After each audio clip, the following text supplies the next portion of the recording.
Gracias a Dios por este tiempo de alabanza. Ahora, abra su Biblia en el Evangelio de Juan, capítulo 5.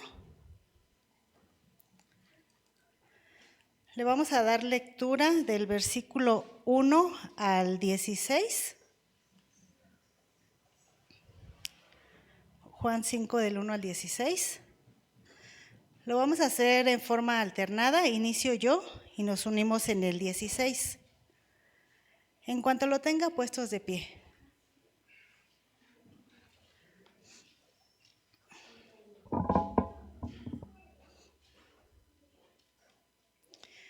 La palabra de Dios dice así: Después de estas cosas había una fiesta de los judíos y subió Jesús a Jerusalén.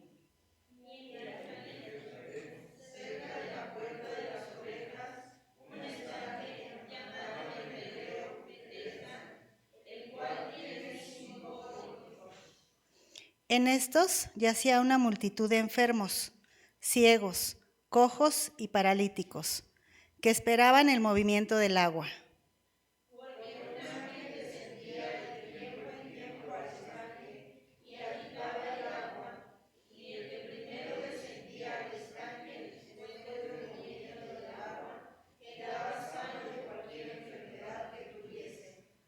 Y había allí un hombre que hacía 38 años que estaba enfermo.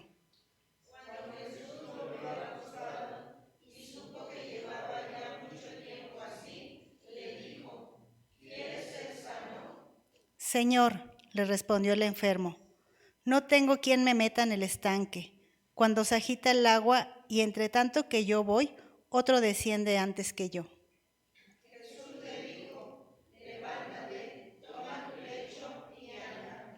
Y al instante aquel hombre fue sanado, y tomó su lecho y anduvo, y era día de reposo aquel día.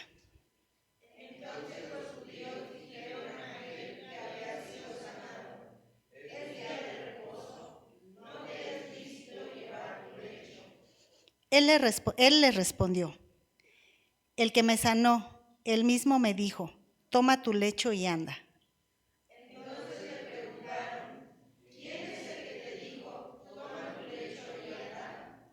Y el que había sido sanado no sabía quién fuese, porque Jesús se había apartado de la gente que estaba en aquel lugar.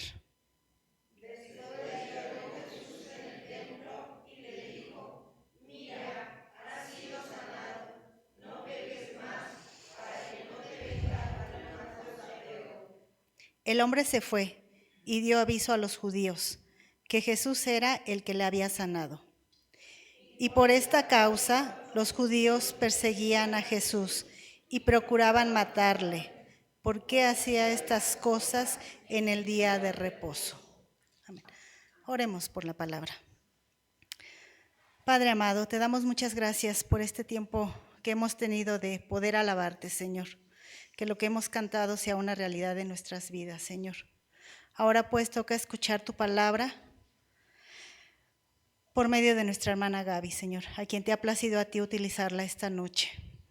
Que al abrir tu palabra, Señor, también abras nuestra mente y nuestro corazón para poder entender ese mensaje que tienes para cada uno de nosotros, Señor. Ponemos este tiempo en tus manos, en el nombre de tu Hijo Jesús. Amén. Damos paso a la palabra.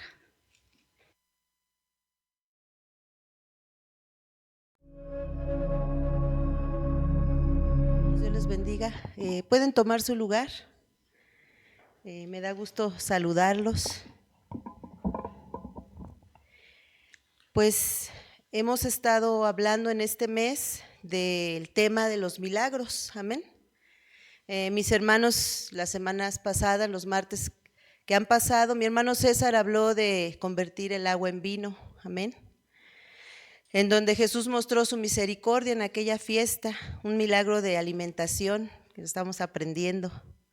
Mi hermano Carlos habló de la columna de fuego y de nube, y ahí Dios mostró su poder, su señorío. y Dios salva con brazo fuerte. También vimos un milagro en la naturaleza, en lo natural, una nube que protegía, ¿verdad? Y una columna que guardaba del frío a los que Dios quería salvar. Todos inmerecedores y muy quejumbrosos, pero difíciles de tratar, un pueblo difícil, que no es muy distinto a nosotros, ¿verdad, hermanos? No somos nada fácil, pero en las manos de Dios, Él todo lo puede.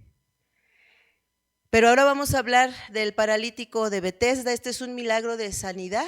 En este milagro, como acabamos de leer, Jesús sana a aquel varón, pero lo que queremos ver en esta noche son las motivaciones de cada uno de los personajes en este pasaje solamente.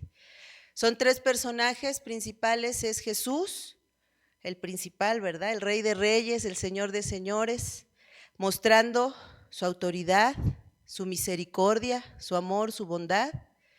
Aquel paralítico que puede semejarse a nosotros, todos los que tenemos alguna enfermedad, y no hablo solo del cuerpo, hermano. Los que estamos aquí, Dios no vino a los sanos, vino a los enfermos, y tenemos algo que sanar en nuestra mente, en nuestra alma, en nuestro corazón. Y ese personaje pues nos representa de alguna manera.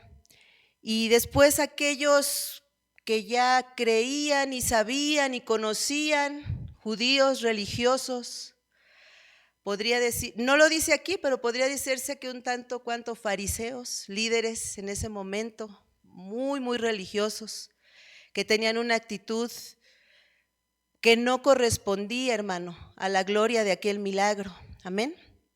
Tomando en cuenta que Betesda significa casa de misericordia, y lo menos que estaba sucediendo ahí era un acto de misericordia. Ahorita vamos a ver por qué. Para tratar en este mes estos temas se ha usado el texto de Daniel 4:2. Este texto dice: conviene que yo declare las señales y los milagros que el Dios Altísimo ha hecho conmigo. Cuán grandes son sus señales y cuán potentes sus maravillas. Su reino sempiterno y su señorío de generación en generación. Esto lo declara Nabucodonosor. Amén. Y no era precisamente un creyente entregado, pero sabía declarar las maravillas y el poder de Dios. Cuando yo leí este pasaje de Nabucodonosor y después el que me tocó a mí, del paralítico de Betesda, me remontó a un momento de mi vida en la niñez. Este tema de acudir a ciertas aguas sanadoras, a ciertos lugares milagrosos, a ciertos ídolos que hacen sanidades, entre comillas, es un tema muy común cuando no conocemos a Dios, pero suele suceder a veces también a los creyentes. Te pones tu mirada en una persona cuando no es así, el que está haciendo la obra es Jesucristo.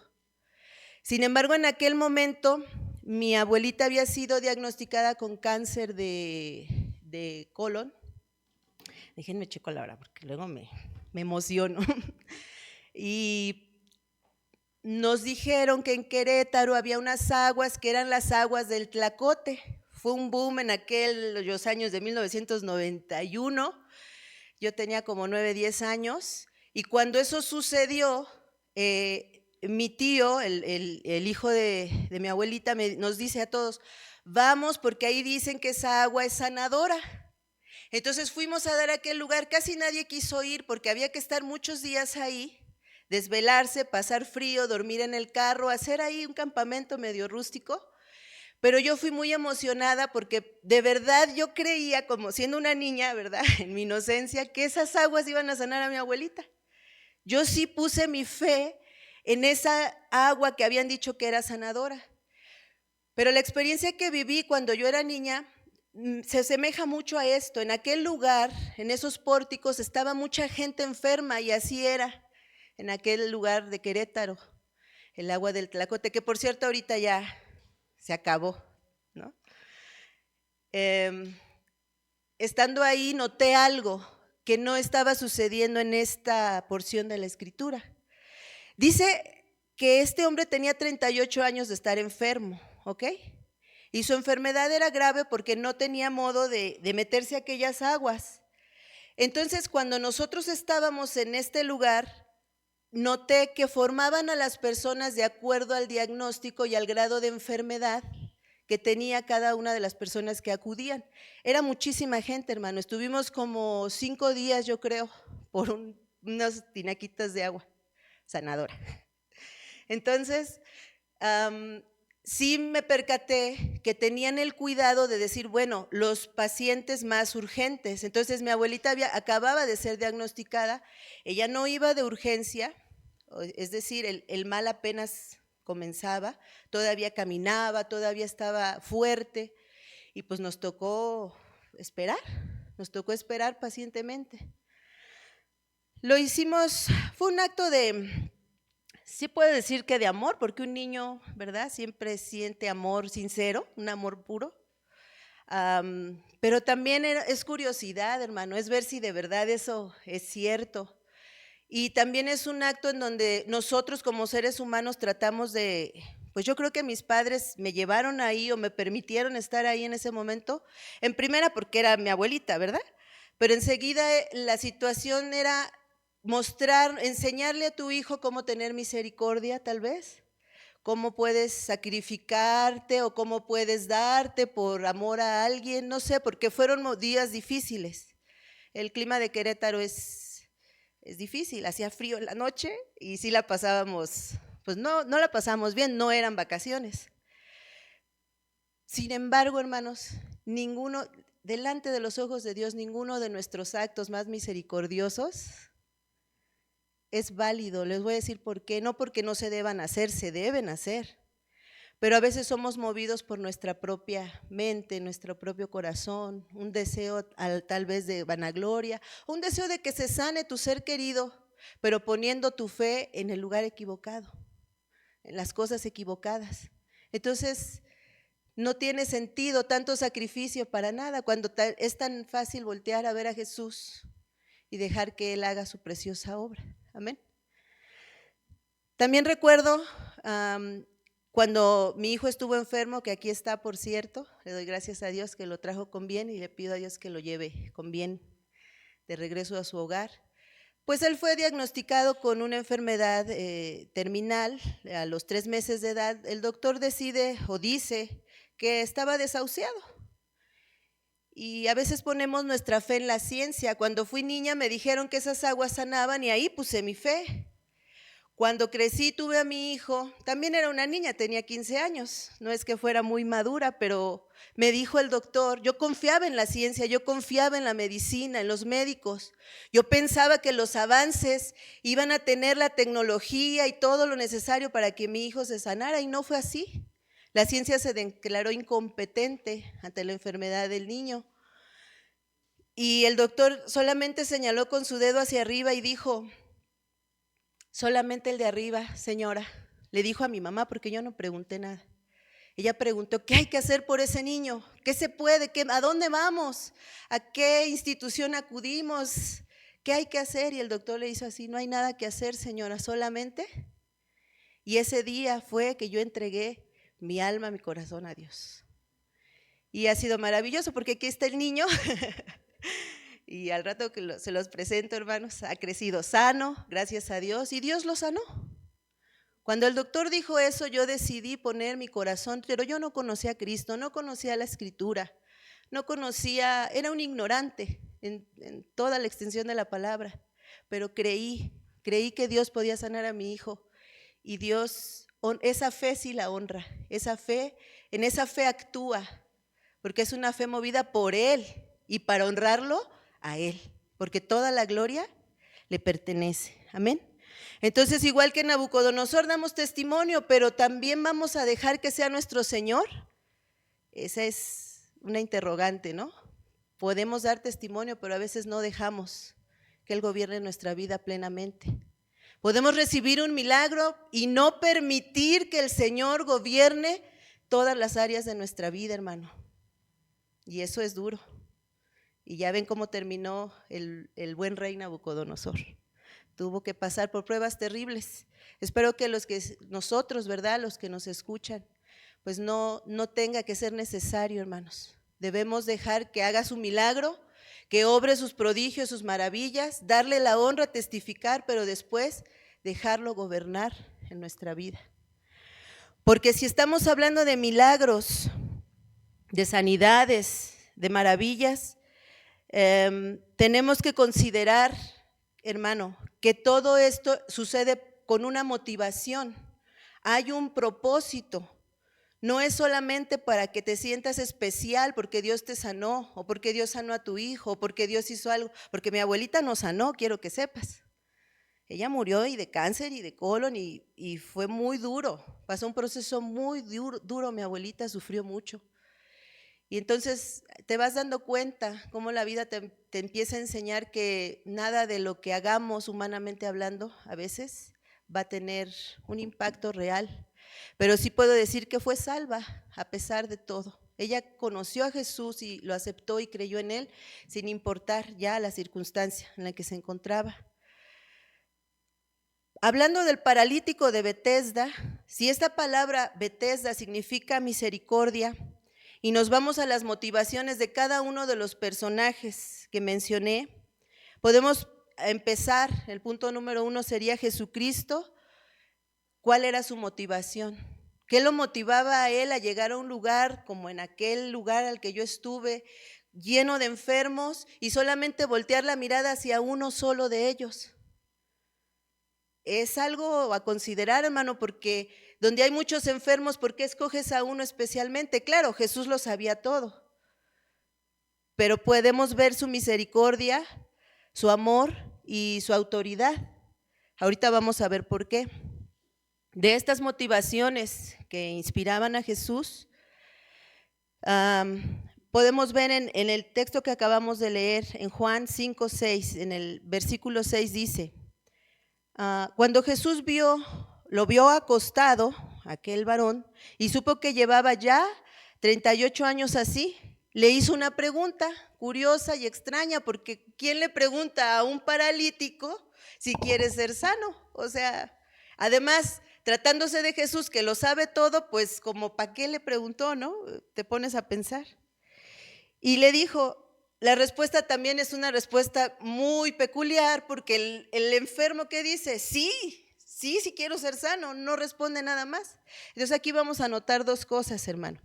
La motivación de Jesús es amor y misericordia, pero vamos a ver qué pasó aquí. Cuando este varón recibe la pregunta, él le contesta, el enfermo, en el versículo 7, no tengo quien me meta en el estanque. Fíjese nada más. No tengo quien me meta en el estanque, y cuando se agita el agua, pues, y yo, en lo que yo llego, ¿verdad? Alguien más me gana, se mete al estanque, y pues ya, no hay no hay manera. ¿Qué le estaba diciendo a Jesús? Ayúdame a meter al estanque. A lo mejor era su manera de pedirle el favor, de explicarle, pues, por qué estaba ahí enfermo. Es muy, muy peculiar lo que este varón refiere. Entonces Jesús, al escuchar su respuesta, no fue un sí, sáname, porque no conocía a Jesús, no sabía quién era él. Queda claro aquí que este personaje no sabía quién era Jesús, porque después le preguntan, ¿quién fue el que te sanó? ¿Quién fue el que te dijo, levántate, toma tu lecho y anda? Y él dice, no, pues no tengo idea. Entonces el Señor le dice, levántate, toma tu lecho y anda.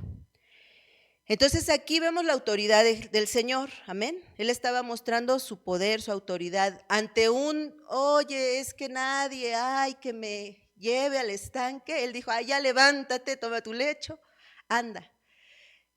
No fue un sí, sáname, Señor. Y entonces podemos arguir que no fue necesario que yo dijera que sí me sanara, que yo aceptara, o que tú o yo, nosotros aceptemos una sanidad, para que Dios al que quiere sanar y del que quiere tener misericordia, la va a tener, amén. Entonces aquí queda de manifiesto la misericordia, la autoridad y el amor infinito de Dios, porque entre toda esa gente volteó a ver solamente a uno. Y eso nos hace sentir especiales, hermano, porque te vio a ti, me vio a mí, nos vio a nosotros. Y eso es su amor. No hemos hecho nada, hermano, para merecerlo. pero en su amor infinito voltea y nos mira y nos pregunta, ¿quieren ser sanos? Porque Jeremías decía, esta herida abierta no admite curación. Era un profeta que decía, es que esta herida no quiere admitir. Tal vez estaba muy enojado, muy dolido, porque profirió estas palabras y dijo, serás como una ilusión para mí, le dijo a Dios. Y en verdad, cuando Jesús se presentó, Él mostró que no es una ilusión, no es un efecto de magia, no es un efecto de nuestra fe, de nuestros ayunos, de nuestras ofrendas, nada de eso, hermano. Es un acto de amor, es un acto de misericordia y de autoridad. Amén. Enseguida podemos ver, hay un verso en Mateo 12:7 que dice, hablando de Betesda, de misericordia, si supieses lo que significa misericordia quiero y no sacrificio, no condenarías a un inocente, porque el Hijo del Hombre es Señor aún del día de reposo. Amén. Y ahorita vamos a ver de aquí la actitud y las motivaciones de los religiosos. Amén, de los judíos religiosos. Pero eso lo vamos a ver más adelante. Sin embargo, si supiésemos lo que significa misericordia y no sacrificio, en ese lugar, en 38, no sé si estuvo los 38, aquí no lo dice, pero vamos a suponer que estuvo la mitad de 38, ¿cuánto, hermano? 18 años, ponga usted, que se enteró que en aquel estanque había una posibilidad de sanidad y él pedía que lo llevaran ahí en su lecho y al estar ahí pues esperaba que alguien lo ayudara y eso muestra, lo platicábamos, la sociedad en la que él vivía, no hubo uno solo. No solo Jesús se acercó a conversar con él y a sanarlo, a realizar ese milagroso acto de poder y de misericordia, sino que este varón no había recibido la ayuda de absolutamente nadie en todo ese tiempo. Y platicábamos con nuestro pastor del tema y sí, efectivamente, vivimos ya también en una sociedad en la que cada uno ve por su propia necesidad. Y dicen en el mundo que cada quien se rasque con sus uñitas, ¿verdad? Habla mucho del pueblo de Dios, del pueblo judío, de su condición moral, de su condición humana, de su condición ética. Tan es así que yo puedo acordarme que en aquellas aguas de Tlacote ponían en primer lugar a los más graves y aquí no. Si podías caminar y traías algún malestar, te podías meter en cuanto las aguas se movieran y ganarle. Incluso hay algunos que se atreven a decir que había atropellamientos ahí. Los estudiosos por ahí, comentarios bíblicos, ¿verdad? No sabemos, pero hay quienes dicen que eran 5 pórticos entre tanta gente, cuando todos a la expectativa, y nosotros como citadinos podemos, váyase al metro a la hora pico. Y sí me cabe pensar, hermanos, entre tantos enfermos, entre tanta necesidad, que hubiera atropellamientos, que hubiera una cosa que vivimos, ¿verdad? Aquí en la ciudad, desafortunadamente, pero puede ser muy cierto. Bueno, habla de la sociedad en la que vivimos. ¿Cuántos actos de amor, de misericordia? ¿Cuántos jóvenes le dan la silla a un anciano? Porque ante las canas te inclinarás, dice el Señor. ¿Cuántos niños deben ponerse de pie para que se siente algún adulto, alguien que viene embarazada? No sé, hermano. ¿Cuántos actos de amor y de bondad y de misericordia podríamos replicar usando el ejemplo de nuestro amado Señor Jesucristo? Amén. En fin, hubo otro momento en el que en Marcos 2, 27, 28, se le interrogó a Jesús acerca de por qué sus discípulos recogían espigas en sábado, hablamos del sábado también. Y él dijo, pues el Hijo del Hombre es Señor aún del día sábado, porque su único alegato era que sanó en sábado de aquel personaje que ahorita vamos a abordar. Amén. Cuando él dice yo soy Señor del sábado, es otra vez ratificando su autoridad. Él no va a esperar un día especial, hermano, para sanarnos, ni una respuesta, ni siquiera un sí de nuestra parte. Cuando Él quiera hacerlo, Él lo va a hacer en nuestra vida. Ahora, hablando un poco de las motivaciones de aquel enfermo, yo dentro de lo que estamos leyendo, si decíamos que estuvo tal vez la mitad de tiempo buscando esa oportunidad de meterse al agua, podríamos decir que había una pequeña esperanza en él, ¿no? Podríamos decir que había, tal vez no era mucha, pero podríamos decir que este varón, por un acto de fe, a lo mejor como un granito de mostaza, como dijo Jesús, pues se iba ahí a estar viendo cómo otro se sanaba o esperando, porque nadie podía quedarse ahí a esperar a que el agua se agitara, porque no dice qué tanto tiempo tardaba en agitarse aquellas aguas, amén.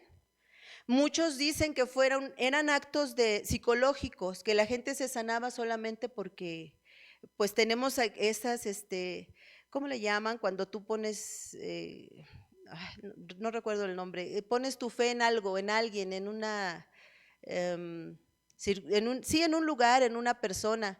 No solo es idolatría, sino que, y los rumores hacen crecer eso. No puedes comprobar que sea cierto. Entonces, pues dicen, ¿no? Se dice que pudiera ser que solo eran actos psicológicos, que alguien veía, porque no se puede comprobar que venía un ángel, pero ellos, los rumores, ¿no? Los mitos, las leyendas, que de ahí surgen todo este tipo de cuestiones. Sin embargo, este hombre estaba ahí todos los días, tal vez los que lo llevaban lo dejaban y se iban, porque no podían esperar a que se agitara el agua. Quién sabe cuánto tiempo tendrían que esperar a que las aguas se movieran, en fin, eran una serie de circunstancias. Pero a mí me hace pensar que ese hombre todavía, una de dos, o tenía esa esperanza de que en algún momento pudiera entrar, o se conformaba con ver a otro sanar, aunque él ya no. Pudo haber sido, hermano, y muchos de nosotros tenemos también esta condición.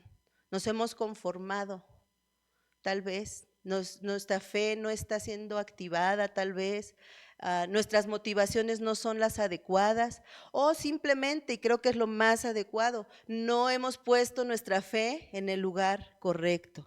Cuando Jesús le pregunta, tenía otra intención, que ese hombre quitara su mirada de ese estanque, porque si tienes que esperar a que las aguas se muevan, tu mirada tiene que estar fija en eso. Y después descubrió lo que ese varón sentía o pensaba, lo que este varón tenía en su corazón, tal vez una esperanza pequeñita, tal vez una motivación muy endeble, pero lo único que él tenía es: ¿quién me va a meter al tanque? Esa era su psiquis, esa era en su mente la idea: ¿quién me va a meter al tanque? Por la respuesta que dio.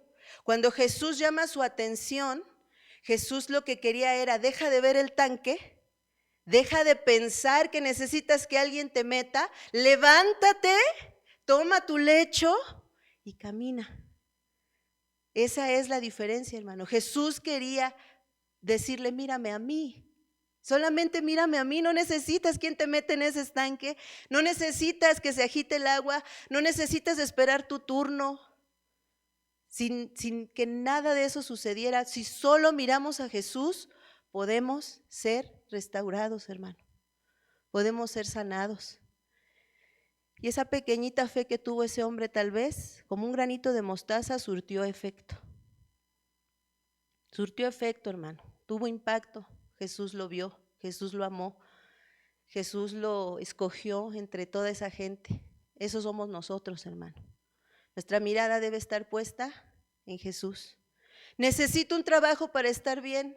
Necesito que mi hijo sane para estar bien.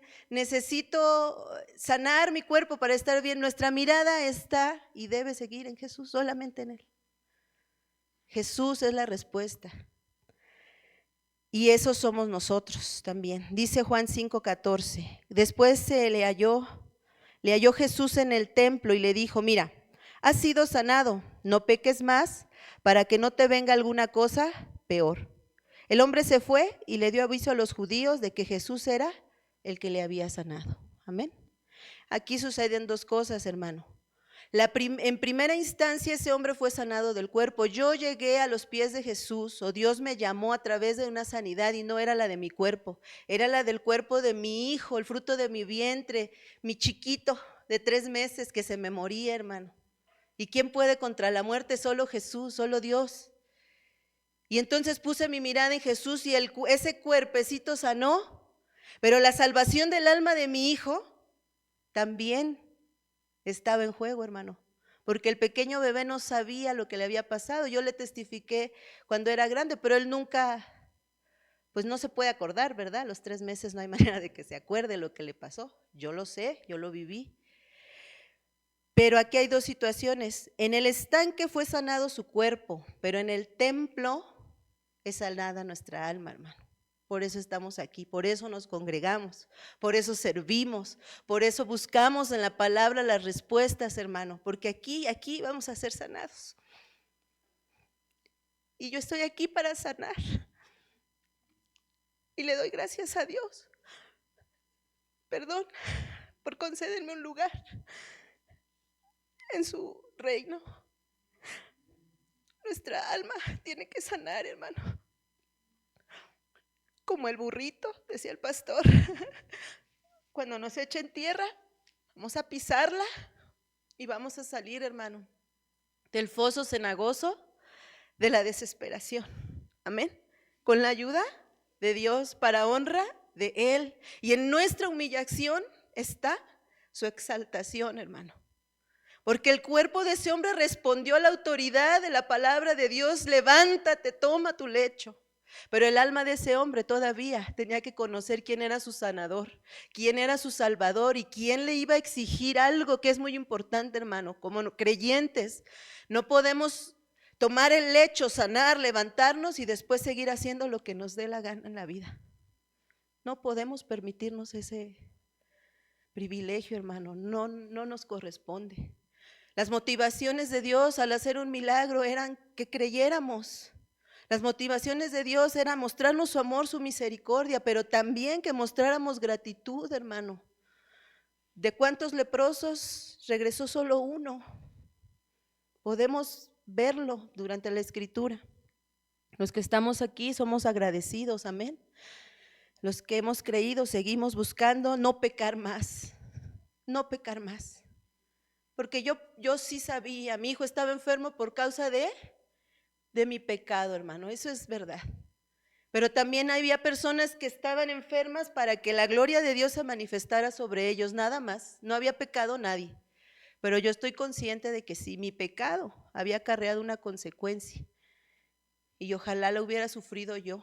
Lamento mucho, ¿verdad?, que haya tenido que sufrir mi hijo. Pero me arrepentí, hermano, y llegó la restauración plena. Ahora nuestro cuerpo ya fue sanado, nuestra alma debe dejar de pecar. Amén. Para que no nos venga algo peor y con temor y temblor caminar en esta verdad. Y por último, hermano, déjeme ver. Listo. Vamos a terminar para hablar de la fría indiferencia y el odio que generó este milagro en aquellos que creían saber, conocer y entender las escrituras. Ese día era muy importante para la ley y la ley desvirtuaba el milagro y el grande amor de Jesús. En vista de la falta de solidaridad, de amor, de empatía de aquellos judíos religiosos y de la sociedad en general, quedaba de manifiesto que caminaban en desobediencia a los mandatos principales de la Torá, de la ley, que son amar a Dios con toda el alma, la mente, el corazón, con todo lo que tenemos, y al prójimo como a quién. Ya estaban quebrantando la ley, hermano. Aún la falta de asombro por ver el milagro. Era un hombre que hacía 38 años estaba enfermo, no podías estar. ¿En dónde tenemos la mirada, hermano, cuando estás viendo que cargó el lecho y lo condenas por eso? Porque lo estaban condenando, no te es lícito. Querían condenarlo nuevamente cuando había sido restaurado apenas. Entonces, cuando vemos que alguien prospera, que a alguien Dios lo sana, que a alguien Dios le permite servirlo, que después de un error el Señor lo levanta, lo restaura, porque esa alma se arrepintió de todo corazón, y los demás juzgamos y con un dedo señalas y 3 dedos te están apuntando, hermano mío. Y estos varones estaban señalando el hecho de que este varón cargaba su lecho, como un tipo camilla, digamos, pero flexible, porque hablaba con mi hermano, con el pastor Miguel, y sí debía tener algunas varas para poderlo transportar a aquel varón. Entonces no era algo tan pequeño, sí tenía que hacer un cierto grado de esfuerzo. No era posible que no se maravillaran de ver que ese hombre había sanado. No consideraron el tiempo de postración que él tenía y solamente se fijaron en que cargó el lecho. Juan 5:10 dice, entonces los judíos dijeron a aquel que había sido sanado, el día de reposo no te es lícito llevar tu lecho. Y él les respondió, el que me sanó, él mismo me dijo, toma tu lecho y anda. El hombre se fue y dio aviso a los judíos de que Jesús era el que le había sanado, y por esta causa los judíos perseguían a Jesús y procuraban matarle, porque hacía estas cosas, ¿cuándo? El día de reposo. En las iglesias, hermano, con dolor, con pena y con tristeza, así está sucediendo. En esta no, ¿verdad? Siempre decimos, en esta no. Una de las principales obras que tenía que hacer el pueblo de Dios, y hablando específicamente del ministerio sacerdotal, de los levitas, era procurar cada 3 años, con todo lo que se aportaba, la sociedad aportaba, y ellos tenían que verificar quién era viuda, huérfano, necesitado, enfermo, y darles a ellos, porque no debía de haber esta situación en el pueblo de Dios, el pueblo escogido de Dios. Ya no hablemos de darles nada, no tener ni siquiera el amor suficiente para darle gloria a Dios porque un hombre paralítico hace 38 años había sido sanado. Así están las cosas, hermano. Qué tanta religión tenemos y qué tanto amor. Nosotros mismos como espectadores de estos milagros y como que nos han pasado, mi hermano Carlos mencionaba el de su mami, podemos dar testimonio y tratar de entender los propósitos de cada uno de los milagros para que nuestra fe crezca, para que nuestra fe esté puesta en Jesús y en nadie más y en nada más, para analizar si estamos en las mismas condiciones de fría indiferencia y religiosidad de aquellos judíos, al grado de que no les importaba más que cumplir la ley y no desarrollar un fruto. Cumplir la ley era importante, cumplir requisitos se vuelve más importante, pero ¿y el fruto, hermano?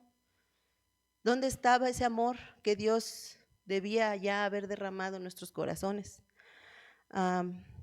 Estos 3 personajes nos muestran pues un ejemplo, el más hermoso Jesús, por supuesto, pero ¿quién de nosotros en cuál de los 3 lugares a veces nos ponemos, hermano? Debemos considerar qué ejemplo queremos imitar. Finalmente darnos cuenta que cuando tomamos el lecho y andamos, debemos pensar que ya no vamos a pecar más. Para eso hay que pedirle a Dios ayuda. No es algo que podamos hacer por nosotros mismos, es dependiendo de Él, hermano. Ya no pecar más para que no nos venga algo peor, y aquello que nos tuvo atados, ese lecho, hermano, ese lecho, ¿por qué andas con tu lecho? Fíjese nada más, nos tuvo atados, era un lugar de postración, no era un lugar de descanso. El lecho representaba la postración de aquel enfermo. Cuando él toma su lecho, significaba algo, hermano, que ahora sí iba a tener descanso. Amén. Ahora sí iba a tener descanso ese varón, descanso el día de reposo por medio del reposo que Jesucristo y solamente Jesucristo nos puede dar. La paz que Él da sobrepasa todo. Entonces, el que nosotros podamos cargar también nuestro lecho va a representar una victoria absoluta, hermano. Descansar de esa enfermedad, de ese dolor, de esa aflicción, de lo que sea que nos tenga enfermos o tristes o agobiados, y confiar plenamente en que Dios tiene todo bajo control, que Él nos va a guiar, que Él nos va a ayudar, nos va a decir cómo, cuándo, a dónde, qué, y que nuestra fe siga estando en su mano. Para terminar, leo Romanos 8:19 que dice: porque el anhelo ardiente de la creación es aguardar la manifestación de los hijos de Dios, porque la creación fue sujetada a vanidad, no por su propia voluntad, sino por causa del que la sujetó en esperanza, porque también la creación misma se libertará de la esclavitud de la corrupción a la libertad gloriosa de los hijos de Dios. Y como en aquel entonces, ahora la manifestación de los hijos de Dios solamente es el amor de Jesucristo, hermano. Amén. No hay nada más. Muchas gracias. Que Dios los bendiga a todos.